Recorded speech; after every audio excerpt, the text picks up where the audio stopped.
Hello friends, કેમ છો બધા? માહિર વેજ કિચનમાં તમારું સ્વાગત છે. ફ્રેન્ડ્સ, આજે હું તમારી જોડે શેર કરવા જઈ રહી છું ગાર્લિક પોટેટો નગેટ્સ. તો એના માટે મેં એક કિલો ઉપર જેટલા બટેકા લીધા છે અને સૌથી પહેલાં આપણે મેશ કરી લેશું. આ રીતે મેશ થઈ જાય પછી એમાં આપણે થોડો કોર્નફ્લોર નાખવાનો છે.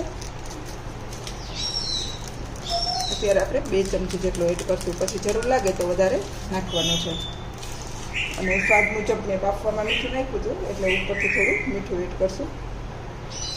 એકદમ ઘરમાં રહેલી વસ્તુમાંથી આ ઓછા ઇન્ગ્રીડિયન્ટ્સમાં બનતી રેસીપી છે અને બાળકોને આવું બનાવી દે તો ખૂબ જ ભાવે છે અને ખાઈ લેશે. અને મરી પાવડર એડ કરશું. હવે એકદમ સરસ આપણે એને હલાવી અને મિક્સ કરી લેશું. આ રીતે સરસ લોટ બંધાઈ જાય એવું આપણે રેડી કરી લેવાનું છે.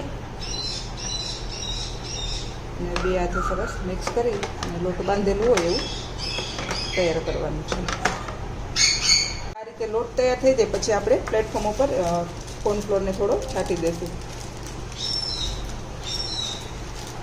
અને પછી લોટમાંથી આપણે એક નાનું લુવા જેવું લઈ અને આવી રીતેથી રખ દોડશું અને આવી રીતેથી લાંબો લાંબો રોલ બનાવી લેવાનો છે.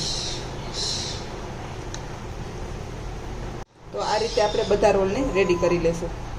આ રીતે બધા રોલ બની જાય પછી એને આપણે એક સરખા એવા નાના નાના નગેટ્સના શેપમાં કટિંગ કરી લેશું. તો આ રીતે આપણે બધા કટિંગ કરી લેશું. તે કટિંગ કરી અને થોડોક એમાં આછો પાછો કોર્નફ્લોર નાખશું અને ફરી પાછું આપણે એને ઊંચું નીચું કરી લેશું, જેથી કરીને જો હવે આપણા નગેટ્સ છે એકદમ સરસ રેડી થઈ ગયા છે અને ભાંગવાની શક્યતા નથી. તો આ રીતે આપણે બધાને તૈયાર કરી લેશું. રેડી કરેલા નગેટ્સ છે મેં ડાયરેક્ટ ગરમ પાણી મૂકી દીધું હતું અને ડાયરેક્ટ આવા ઉકળતા પાણીમાં બધા નગેટ્સને નાખી દેવાના છે. હવે આ રીતે આપણે નગેટ્સને પાણીમાં બાફવાના છે. જ્યારે બધા નગેટ્સ છે 7 થી 8 મિનિટ બાફશો એટલે બધા ઉપર આવી જશે. ઉપર આવી જાય ત્યારે સમજવાનું કે આપણા નગેટ્સ છે બફાઈ ગયા છે. તો આપણે જ્યાં સુધી બધા ઉપર આવે ત્યાં સુધી એને બાફી લેશું. તો હવે આપણા બધા નગેટ્સ છે સરસ ઉપર આવી ગયા છે. હવે આપણે ગેસને બંધ કરી દઈશું. આપણા બધા નગેટ્સને બરફવાળું પાણી હોય એમાં ડાયરેક્ટ એડ કરી દેવાના છે. હવે એકદમ ઠંડા થઈ જાય એટલે ફરી પાછા આપણે એને ઝારાની મદદથી બહાર કાઢી લેવાના છે. વાસણમાં આપણે 2 ચમચી જેટલું તેલ લેવાનું છે અને એમાં આપણે ગાર્લિક એડ કરીશું. અધકચરું રાખવાનું છે, સાવ પેસ્ટ નથી કરવાનું. અને થોડું એને 50 દૂર થાય અને થોડું ડાર્ક થાય ત્યાં સુધી પકાવવાનું છે. થોડો કલર આવો ચેન્જ થાય એટલે આપણે આદુ અને મરચીની કટકી એડ કરશું. ઓછી સ્પાઈસી ખાવું હોય તો મરચીને એડ કરી શકો છો.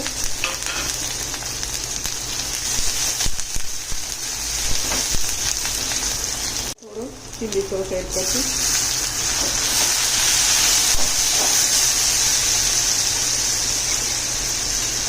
અને લાલ મરચાંની પેસ્ટ એડ કરવાની છે.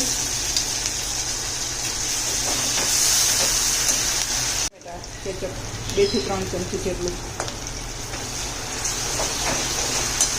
આ બધું એડ થઈ જાય પછી આપણે જે નગેટ્સ બનાવેલા એને એડ કરી દઈશું. લાવી અને સરસ મિક્સ કરી લેવાનું છે. જો મેં લીલી મરચી એડ કરી છે એટલે મેં થોડો રેડ સોસ ઓછો એડ કર્યો છે. જો તમે એનાથી વધારે સ્પાઈસી કરવું હોય તો વધારે એડ કરી શકો છો. અને આપણે નગેટ્સ બનાવ્યા ત્યારે મીઠું પણ એડ કરેલું છે. અત્યારે હવે આપણા નગેટ્સ છે રેડી છે. આપણે ધાણાભાજી એડ કરી દઈશું અને નીચે ઉતારી દઈશું.